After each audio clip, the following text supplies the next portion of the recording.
So they waited. And then they got their opportunity. So in 2009, our country was in a world of hurt. The stimulus package was produced. In the stimulus package, they earmarked $4.35 billion to immediately be released into the school systems. Billion? Billion. Yeah, that's not million. I'm sorry if I said million. Oh, did I say? I'm sorry. Yes, billion. With the B. With the B. So they earmarked it to be released. All the states had to do was agree to these 5 points. Maintenance of effort. That sounds harmless. They're just asking all of the states to not take funds away from education. That's harmless. Achieving... Wait a minute. The agreements are under the RTTT, so hold on. The race here was not the agreements, but the race to the top. Race to the top was included in the stimulus package. Okay, sorry. That's okay. I just want to make sure. So the stimulus package was introduced, and inside the stimulus package, the federal government allowed states to compete for this $4.35 billion. And they did that through the Race to the Top program. Okay? So, in order to apply, just apply, not to get money, they had to agree to these 5 things. First one, maintenance of effort. The second one, achieving equity in teacher distribution. That means all the teachers can go to the good schools, or the higher income schools. Improving collection and use of data. The state will establish a longitudinal data in line with the Competes Act, which was another act out there that defines what they can collect. Actually, one bill transfers you to one bill to another bill, and if you follow that line through the Competes Act, you get to everything that they can collect on our children now. And we had to create that. The second thing was we had to agree to the standards and the assessments, which we now know as Common Core. They did not exist. The vision existed, they had not been written. So the states had to sign on to it before they could even see what the standard was. Yes. Supporting struggling schools. They must comply with the standards as well. So you couldn't use that the kids were not up to speed.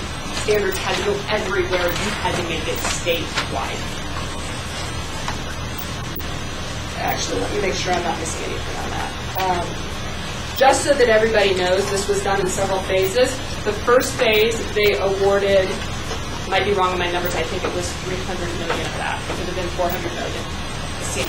Yeah, can you email us this PowerPoint? Yes. Yes, I'd be happy to do that. So the first phase, 2 states received the money. So I believe that Christina helped me with this. 40 in the first phase, 40 states applied. 2. No, that was through the phases. The first phase, I think it was 40, and then the second phase, +1. I could be wrong. But anyway, the first phase, 2 states were awarded that. The second phase, there were 9 states plus the District of Columbia that received money. We're now 45 states have agreed to it at this phase. And then they released another program that, again, they were starting to feel the uprising in the states that had already won. So let's try to get away from the states and open up the Race to the Top to districts. And that's what they did, and that's how Carson City got their funding. Clark County received none, but Carson City received some, and that was in that phase where they opened it up to districts. So that was that. There is another phase opening up this year. I think they put out the application, and it will be announced. The winners will be announced in October of this year. So and it's again open to the districts.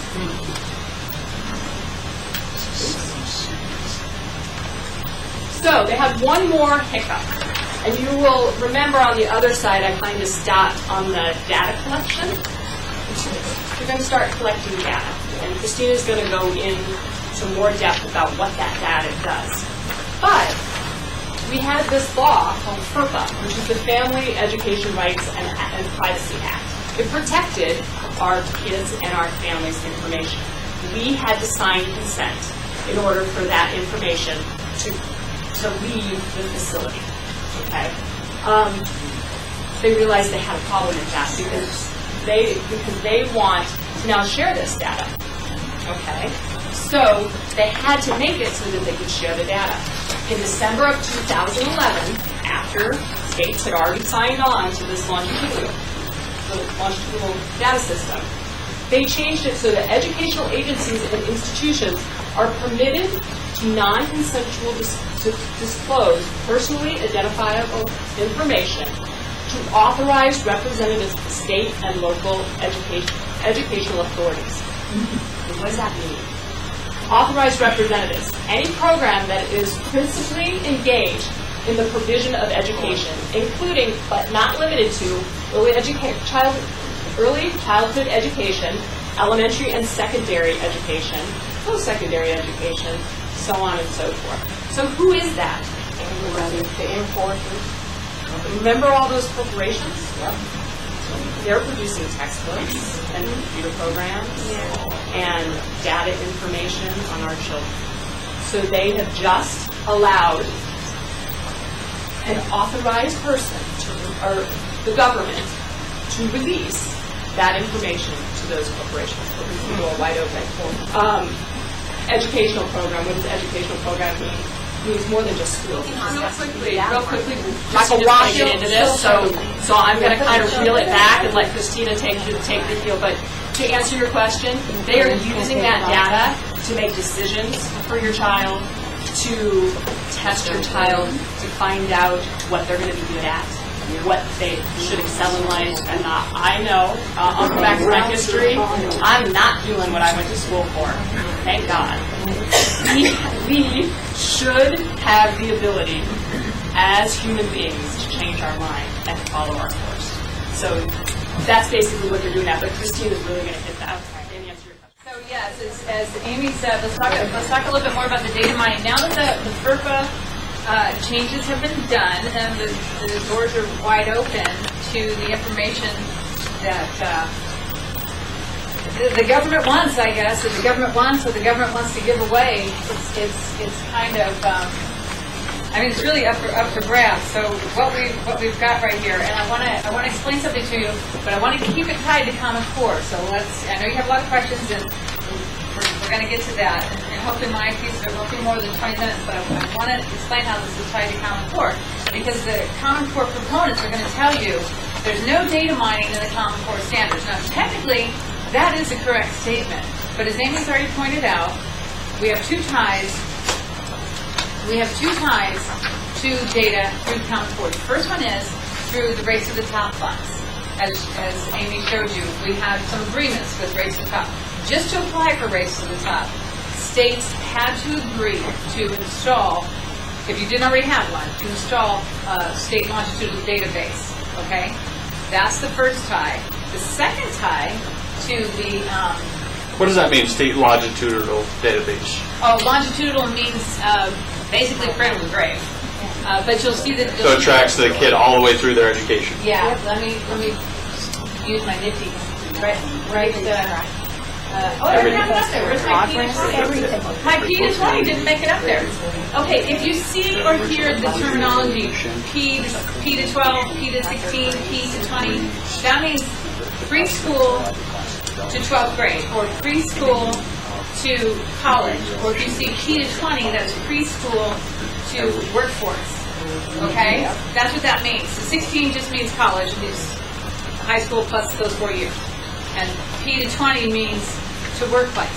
So that's all that means. Just a slick way of saying that the government's tracking you to go lifelong. Okay? And that's what the longitudinal means. Just, thank you, Jeremy. It's just following you. Okay? So basically cradle to grave, which is really creepy.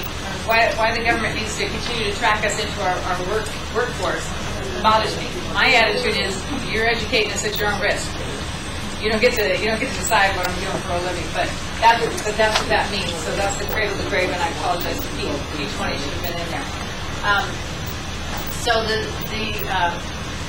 second way that we are tied, the Common Core is tied to the data mining, is through the assessment.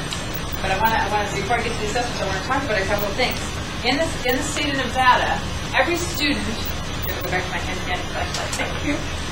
Every student and teacher is assigned a USPI, and that stands for Unique State Personal Identifier number. Oh, I thought maybe I thought you had a question for me. A Unique State Personal Identifier. Now, it may be called something else in other states, but that's what it's called in our state.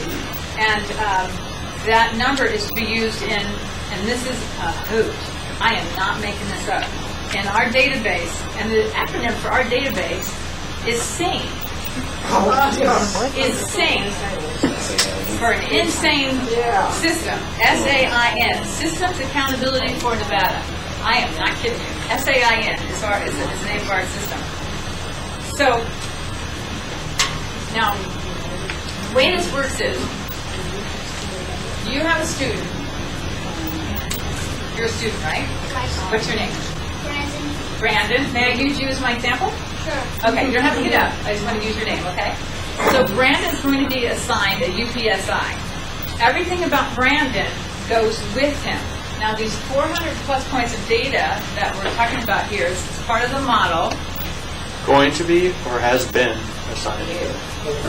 Probably already is, thank you. It has been, but raised to the top ensured that the states had to do it. Okay. So now it's all brought together, right? Exact clarification. So yeah, so Brandon has his number, and it's most likely not his student ID number. I'm sure it's a separate number. So everything about Brandon goes with that number. His name, his age, his parents' name, his address, how he does in school, his assessment test, the fact that he fell down and hit his head in third grade on this playground, any birth defects, any problems he's ever had in school, his dad's income, religious affiliation, everything that can be collected in these 400 plus points of data. What Brandon does in his non-school hours is all going to be collected. That's all goes with his UPSI number into this sane system, right? Would parents have to approve that? No. They don't have any say-so. No, without our consent. No, it isn't Without- that. Without An important our note knowledge. is, if the parents don't give the information, they ask the kids. My son in third grade last year had a homework assignment where he was asked what I did, what I went to school for, what his dad did, what he went to school for, all of his activities. So if the parents don't fill it out on the forms, they ask the kids. Parents take them to court to have all that information wiped out. I don't know why we don't start doing it. I think where you need to start is with your school and sign an opt-out form and say you don't want data collected on your children. What I've started doing is name, address, and allergies. Anything past that, in my opinion, is need to know basis only. Now, some things you need to be careful about because it might come back on your child. Like if you say that you don't want your students say public data in the CCSD, then they'll keep your student's picture out of the yearbook and things like that. Then they'll turn around and torture the child. So you want I want my kid's yearbook picture taken and things like that. Okay, hold on, people, hold on. Everybody, hold on. I know this is big. I know the data is big and it's scary, but let me get through this because I want you to understand how this data gets to the feds. There's a second tie, and if you think you're mad now. Wait till I get to, where's that little microphone? Wait till I get to here. So, I'm really going to make you mad.